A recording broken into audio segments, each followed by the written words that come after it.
If we have experienced a change of heart, can ye feel so now? Hey, what's going on? So I'm reading my scriptures. I'm reading the Old Testament in Second Chronicles, and I'm up to chapter 15. And as I read this chapter, it came to my mind the dangers of Christian nationalism, and also the problems with the doctrines that they believe in that kind of guides their version of Christianity with the doctrine known as sola scriptura. Because I've definitely seen many of these Christian nationalists take radical positions. Now, you've called for repealing women's right to vote, which is protected by the 19th Amendment. Right. Why?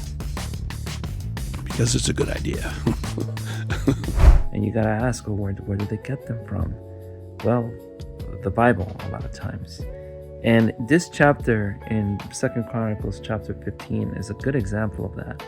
Because in verse 12, well, actually in this chapter, we're reading about a king known as Asa, and he took courage and decided to find the Lord and made a covenant with God to seek out the Lord of his ancestors. But what caught my attention was what is written in verse 12, and I am reading from the NRSV UE, but I'm going to put the King James Version up on the screen.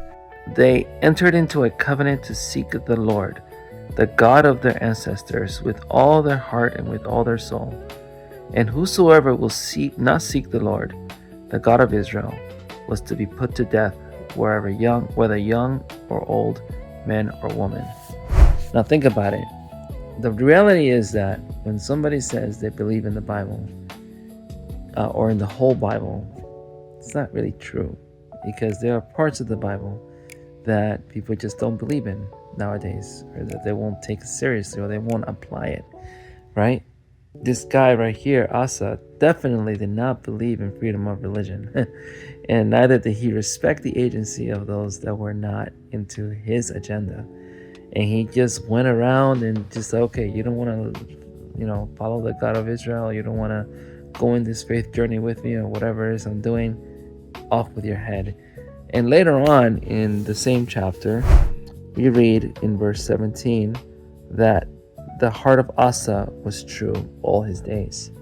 And so this chapter in particular is glorifying a king of Israel who was, hell-bent into shaping his society through his lens, regardless of what others believed.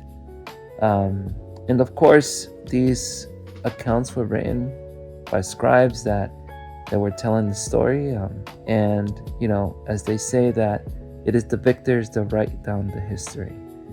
And so the reason why that is also, I'm linking that to the Christian nationalists, is because I'm pretty sure that many of them would take bits and pieces of the Bible that perhaps fits their worldview and decide perhaps that they want to implement some sort of version of what they read into government.